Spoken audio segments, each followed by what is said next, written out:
Good morning. I have some fairly serious work to do in the back end on the suspension today. So I predict that today's going to be full of ups and downs. But first, I need to grind my mushroom.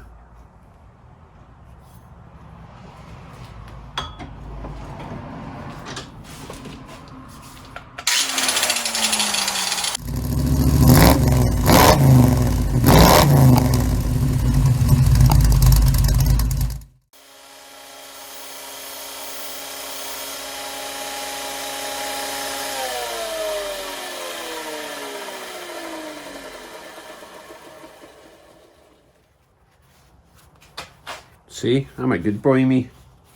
Okay, on with the work.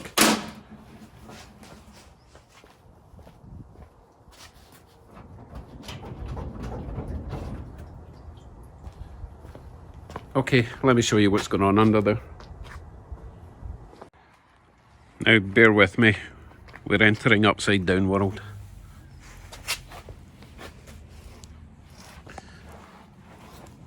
Let me just shuggle in here. So, bottom suspension coilover mounts, they're fine, okay? No problem at all there. The problem is where they're attached to at the top. They're attached to this beam here, okay? That's an original part of this standard frame. And it's a kind of U-shaped channel that mounts to the frame rails at either side, all the way along. Now, as you can see, because it's not a boxed in cross member here, every time the suspension went up, it's been spreading this out that way. And I actually had to bend this because it was hitting the spring as the spring was going up and down. And it's just getting worse.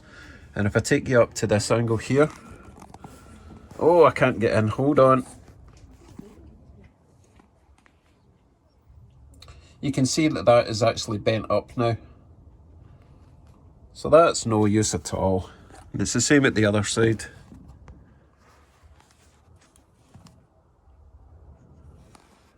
So I need to rectify that small problem. Now, the good thing is I have replacement coilovers, okay? Now, one of these was soft, shall we say. One of the dampers had actually lost its pressure. So I knew I was going to have to replace these at some point anyway. And also the car was sitting a bit too far down at the back. So this was always going to be an issue, but this has obviously accelerated the need, shall we say. So here's the plan. I can actually put in a steel tube inside here. I found that a 1.5 inch diameter steel tube fits right in there. So that'll go all the way along, and I will either weld it or bolt it at either side to the frame rails. And I'm actually going to move the top mounts down to here, which will give me a bit of extra height as well. And obviously, instead of pulling up on this side here, it's going to be pushing up on the whole beam all the way across and attached to the frame. So let's go back into the garage and see the parts and tools I've got to play with. These are my replacement coilovers, which they don't leak, if you know what I mean. They've still got their pressure and the dampers.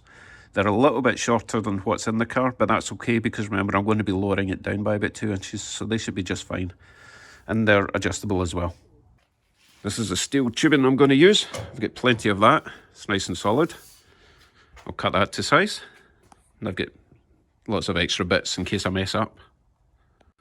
I've got my trusty plate of 1/4 inch steel that I can make any brackets with if I have to. And as usual, my workbench is a disaster, so I need to give that a quick tidy before I start. But first things first, let's get the old shocks off. The old coilovers off.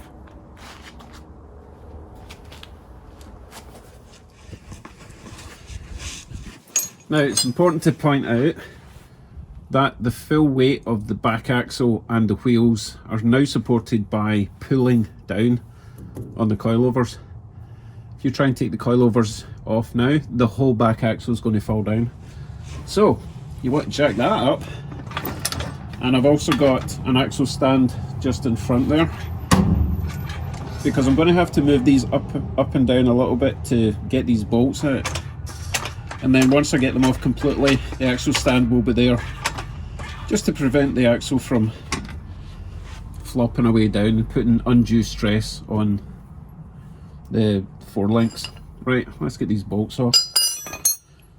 Various sizes on this, because obviously I custom made it. It's tight as it should be.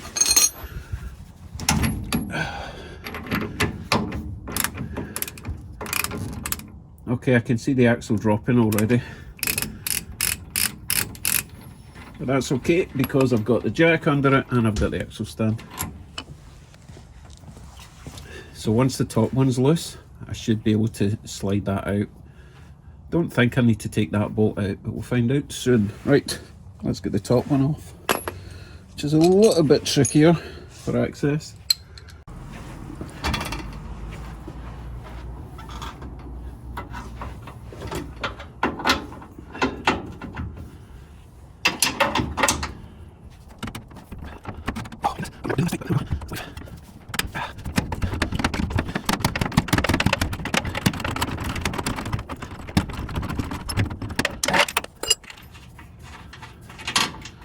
Okay, bolts are loosened off, so I'll need to just work out if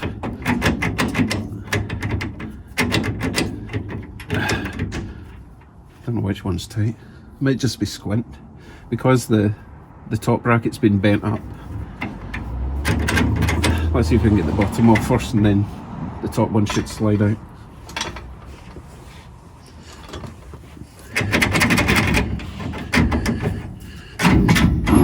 There we go.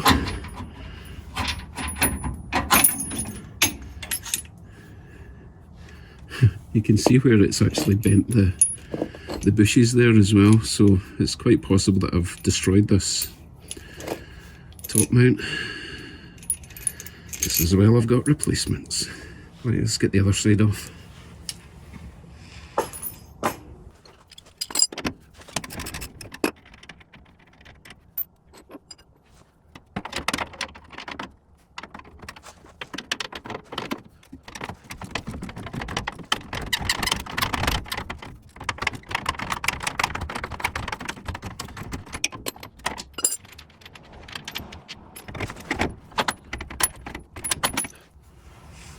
Okay, let's go and compare these shocks to the replacements.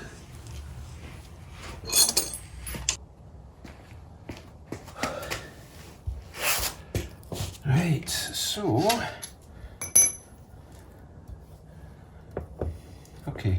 overall,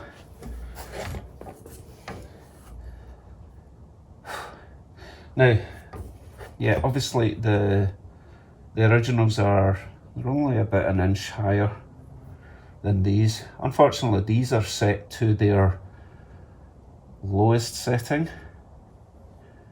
so I'm not going to be able to lower it any more than that. However, these springs are also a fair bit thicker than those ones, so they're not going to compress as much as those ones did. So overall, I think we'll be okay. Put it this way, I've got to put the mounting points where I planned, because any higher it's not going to work right. So I think the next step is to work on that new cross member support. Hey, I also noticed that this shock is actually leaking quite badly. As I say, I knew one of them was soft, but that one's actually completely destroyed now. So, well, I knew I was going to have to replace them, so here we go. So next, I need to measure that cross member and start fabricating that steel tube. I need 42 inches.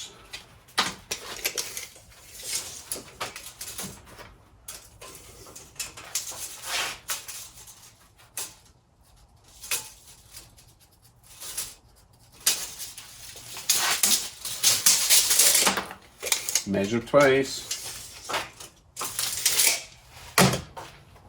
and cut multiple times.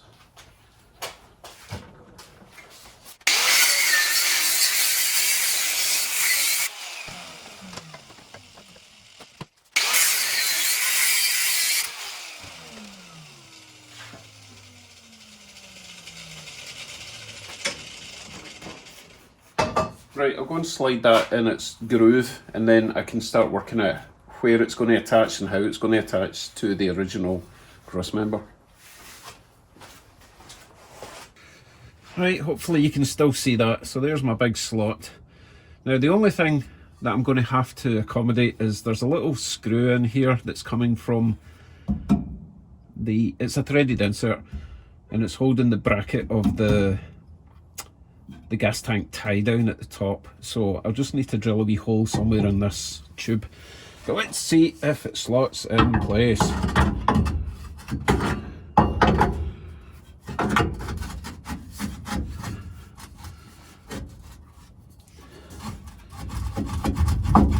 Okay, it might be a wee bit long, but that's okay, better too long than too short.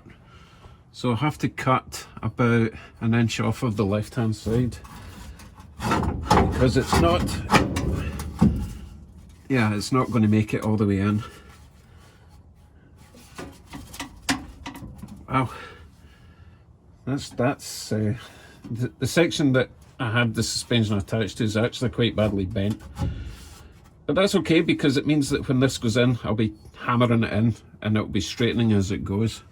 But I do need to cut off, as I say, 1 inch from one side, and then somehow attach this inner tube to the cross member itself, and then possibly just weld it on at the sides onto the frame rails. But I also need to work out where I'm going to attach the top mounts to. I'll probably make some brackets, you know, that kind of hang down. Now I do run the risk of the car being far too high if I do that, because the top of the shock's going to be, oh my goodness, 3 inches lower than it was. But I could possibly accommodate that by lowering the lower mounts that are attached to the axle itself. But this is important, this has got to be solid. I really don't want to have to do this again. Okay, I better get my Sharpie out and start marking stuff. Right, I've got my tube all marked. I had to notch a little bit out the side so that it slips in. There's a bit of a height difference between where it touches the bottom of the original cross member and the side rails. So now I need to make the top mount brackets, and I'm going to make them out of a section of fairly thick frame steel.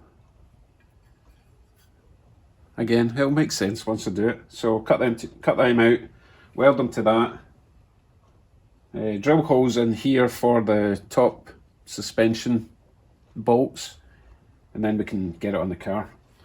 Let's fabricate.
one very rough and ready coilover top mount bracket cross member beam. I don't know what to call it. Right, let's see if it goes in the car now. Still need to work out how I'm going to attach it, but I think I'm going to weld it to the frames, the frame rails. I don't want it going anywhere.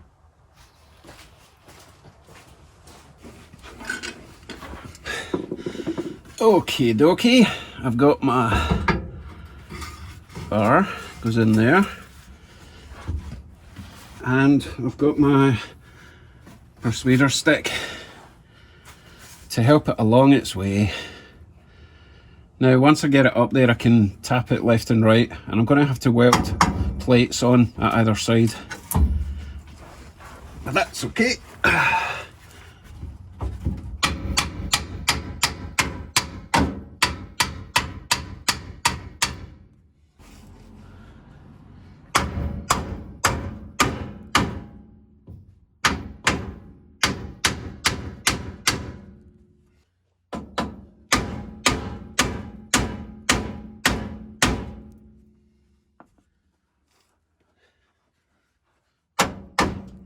Even without welding it on, isn't going anywhere, because it's going to be downward force coming from the body pushing down there, well, from the frame pushing down the way. So all I really need to do is a couple of plates at either side of this to prevent it going down the way, you know, if you went over a massive jump or something, which I don't intend to do. So the shock absorber will go from there down the way, and I've got enough room at either side to mount that. Okay, I'll be back shortly once I've welded that, and then I can get the coil springs on.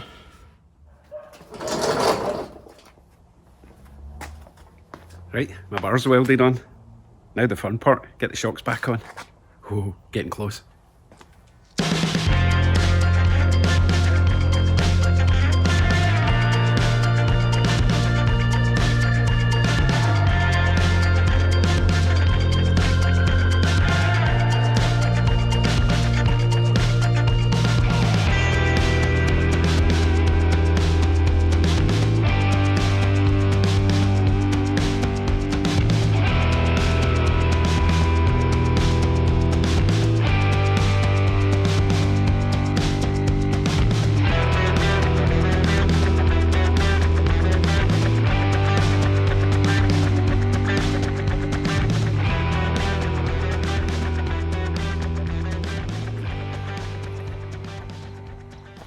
Well, I can tell straight away that that's going to be far too high. That's jacked up in the axle, so it's not going to make any difference when I lower it onto the ground. Let's see how it looks on the ground.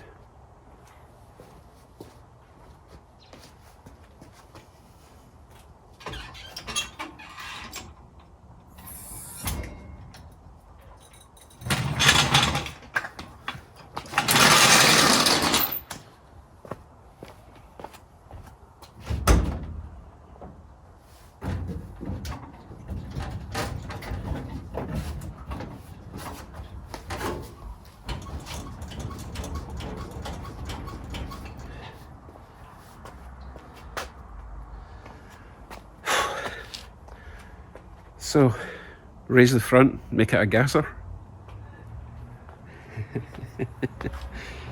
Don't worry, got a plan. What I will probably do, before I make any more adjustments, I'll take it out for a wee spin, let that suspension settle, and then I know what I need to adjust and how much I need to adjust it, but obviously that's unacceptable. I'm actually amazed that it's that much higher, because those new coilovers were definitely shorter and the old ones had been bent away up. That's like 5 inches higher. That's crazy. So those new coilovers must be really stiff, but you don't know that until you put weight on them. So as I say, I'll go for a drive, but not at the moment because we have a new customer. My son just loves breaking his cars, so that's what I'm doing next. So I was going to end the video there, but I don't like ending on a downer. So I took Bugsy out for a wee spin to at least test out the suspension, and oh my god, what a difference. The rear suspension now feels like the front suspension, you know, nice and tight and cushioned at the same time. Beforehand, with the old crappy suspension that was obviously about to fall apart, I could kind of feel it sinking down every time we went over a bump. Now it feels sorted. It feels really good. So the only issue left is the height. And you know what's funny? The height it is just now is actually kind of the stock ride height for this car when it first came out, you know, with the big leaf springs and everything. Not that I'm keeping it that way, but it's interesting how much we value lowering a car these days. So, as I say, I'm going to sleep on it and come up with a bright idea tomorrow. And hopefully by the end of tomorrow, I'll take you out in a wee spin and you can see the difference and feel the difference. Right, folks, thanks for watching today. Please subscribe. And also, all those hundreds of new subscribers I got in the last month or so, say hello, leave a comment, let me know what you're working on. And also, join the Facebook group, link in the description, where you're welcome to leave a comment, leave a picture of your ride, and leave a link to your YouTube channel if you have one. Right, I'm away this time. Take care, everyone. See you tomorrow.